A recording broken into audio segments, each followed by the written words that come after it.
Il y a quelques mois, nous rencontrions l'association Roue Libre sur les marchés. Aujourd'hui, nous les retrouvons dans des locaux récemment mis à disposition par la ville de Bergerac pour qu'ils nous parlent de leur nouveau projet.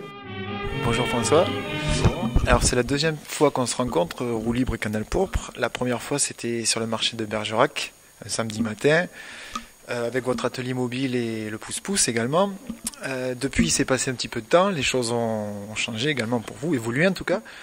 Avant de parler de tout ça, de ce qui est nouveau, tu peux rapidement nous redire Roue Libre. Qu'est-ce que c'est et quelle est votre action ?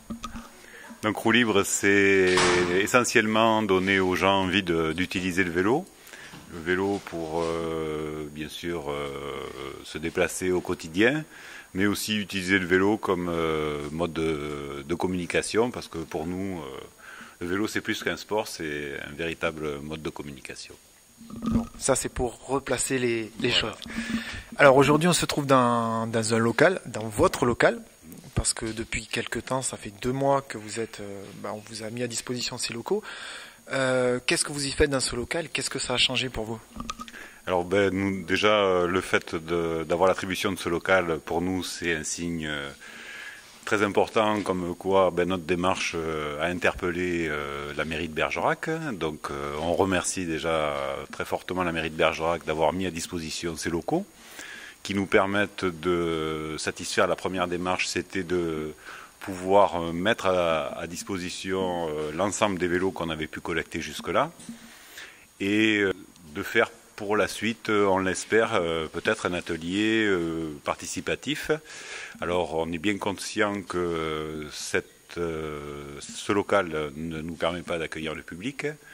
La mairie de Bergerac a fortement insisté là-dessus et on respectera cette démarche.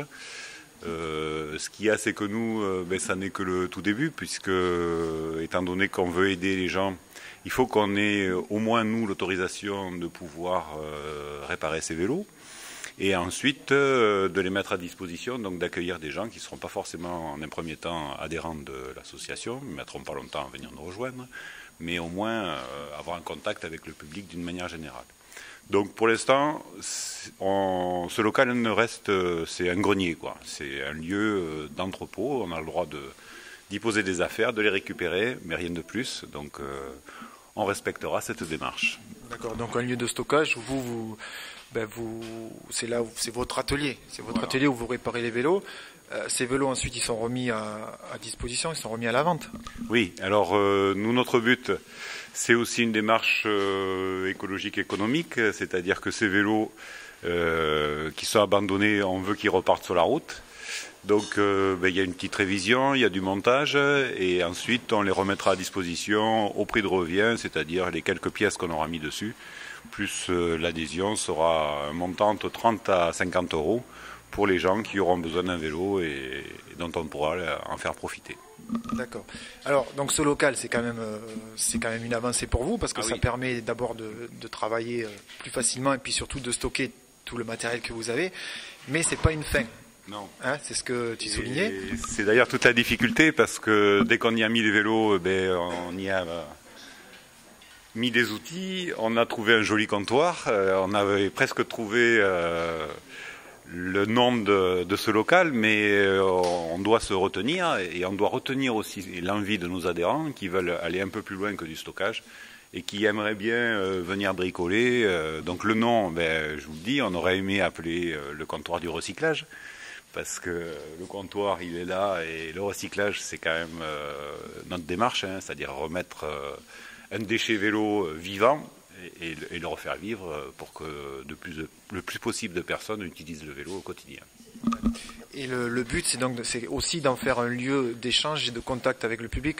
Donc ça serait, votre souhait pour l'avenir, ça serait de faire évoluer ce local en lieu d'échange justement. Oui, alors ce local, on ne pourra pas le faire évoluer plus que nous le permet le contrat qu'on a signé avec la ville, c'est-à-dire ça ne peut rester que du stockage. Les gens de la ville nous ont expliqué qu'il n'y avait pas de permis de construire, que les travaux étaient conséquents. Pour un accueil public, il faut une protection incendie, il faut des accès sécurisés et ça, on ne peut pas le faire. Si la ville nous écoute et si on continue à être actif comme on le fait, on espère pouvoir avoir quelque chose qui devienne un vrai atelier avec un accueil public, donc certainement ailleurs. Et puis, on ne se cache pas que si ces contraintes-là sont trop importantes par rapport à la ville de Bergerac, on est conscient qu'on n'est pas la seule association, on pourra peut-être se rapprocher. On a déjà des projets sur des lieux publics qui existent et qui sont prêts à nous accueillir pour faire cette démarche d'atelier. Ce local, c'est donc le lieu d'entrepôt, mais vous, ce qui vous intéresse aussi, c'est d'être en contact avec le public. Et ce contact, il va continuer à avoir lieu sur les marchés. Oui, en effet, oui, ce sera tous les 3e samedis du mois. On va être sur le marché pour être au contact des gens et aussi leur permettre de faire réparer leur vélo. Surtout des petits réglages, parce que c'est vrai qu'on n'a pas encore énormément de matériel pour pouvoir faire de grandes réparations, mais c'est déjà efficace, parce que rien que ce matin, je sais que j'ai réparé un vélo à une vieille personne, et elle était heureuse, elle est partie heureuse, et c'est ça qui nous remplit aussi de bonheur. Voilà. Et on peut préciser qu'il n'y a pas besoin d'être adhérent pour amener son vélo pour réparer. L'adhérent, ça vient après. Ça c'est sûr, ça vient après. C'est une bonne chose que les personnes viennent aussi pour nous connaître et après adhérer si nos idées correspondent à leurs attentes. Voilà. On va parler avec toi maintenant des projets de roue libre, puisque vous avez certains projets sous le coude. Alors notamment un projet avec l'école d'Evore, en tout cas un partenariat, tu nous en parles? Oui, eh bien écoutez, c'est tout juste, on en est aux prémices du projet avec l'école d'Evore à Bergerac. La directrice, qui est également adhérente à Roue Libre, nous a sollicité pour être partenaire, pour mettre en place une sensibilisation auprès des parents, de façon à donner envie aux parents d'accompagner les enfants sur le trajet de l'école, de leur domicile à l'école. Et donc elle estime que nous avons un rôle à jouer et bien sûr nous avons répondu présent. Et la semaine prochaine, sur 2 journées, nous avons proposé pour commencer d'afficher des panneaux d'information concernant tous les bienfaits de l'usage du vélo, la prévention en termes de sécurité, ce qu'il faut adopter comme conduite aussi à vélo. Voilà, histoire déjà d'entraîner un échange avec les parents qui accompagnent leurs enfants à l'école. Une action citoyenne éducative. Peut-être que ça se généralisera sur d'autres écoles dans l'avenir, peut-être? Ah ben certainement, c'est notre vœu le plus évidemment, qu'on voudrait que ça s'étende sur la ville. On a entendu parler d'un projet de calendrier pour 2014.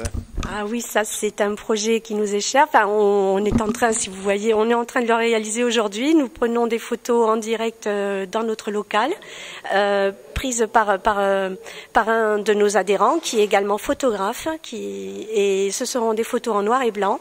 Il a monté tout un studio photo avec éclairage, on se croirait des stars ou des vedettes et on pose. Et dans l'idée de concevoir un calendrier pour l'année 2014. En 2014, il y a également un événement annuel et populaire qui est le Tour de France. Cette année, le Tour de France fait ville-étape à Bergerac. Quand on appartient à une association comme Roue Libre, qui est composée d'amateurs et de passionnés de vélo, c'est quelque chose qui est important pour vous? Oui, puisqu'on a saisi la balle au bon, quoi. Le fait que le Tour de France passe à Bergerac, Roue Libre se devait d'organiser un événement autour de cette date.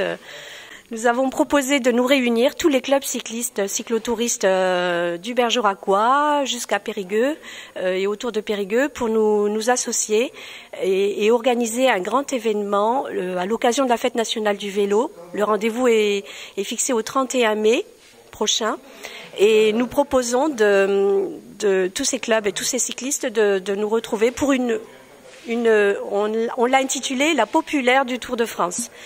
Et nous emprunterons le circuit que les coureurs du Tour de France vont emprunter à l'occasion de la course contre la montre, donc le parcours entre Bergerac et Périgueux. plus proche de nous, avant le Tour de France, il y a un événement aussi pour l'association début février à la salle de l'Orangerie. La salle de l'Orangerie, oui, puisque nous étions venus l'année dernière en janvier et nous reprogrammons à nouveau une initiative de ce genre le 7 février, vendredi 7 février à la salle de l'Orangerie pour proposer une présentation publique de l'association Roue Libre et également inviter de nombreux partenaires puisque nous commençons à tisser des liens assez importants sur le Bergeracois et avec des invitations donc de nos partenaires, notamment pour présenter le projet peut-être de la voie verte, où en est-elle, et puis d'autres sujets que vous découvrirez par la suite. Si on veut prendre contact avec Roue Libre, comment on s'y prend? Il y a un blog, une adresse? Alors il y a un blog, on a aussi un Facebook, et puis vous pouvez nous trouver tous les samedis donc sur le marché de Bergerac. Comme on est un atelier mobile, on n'est pas toujours au même endroit, mais généralement on se situe derrière l'église, 3e samedi du mois sur le marché de Bergerac. Dans les champs chantaient les grillons, le soleil dardait ses rayons de bicyclette. Elle voulait que je chante un brin, mais à cela j'ai mis un frein de bicyclette. Près d'un tournant, il y avait un bois où l'on se dirige à ma foi. À bicyclette, à bicyclette. Non.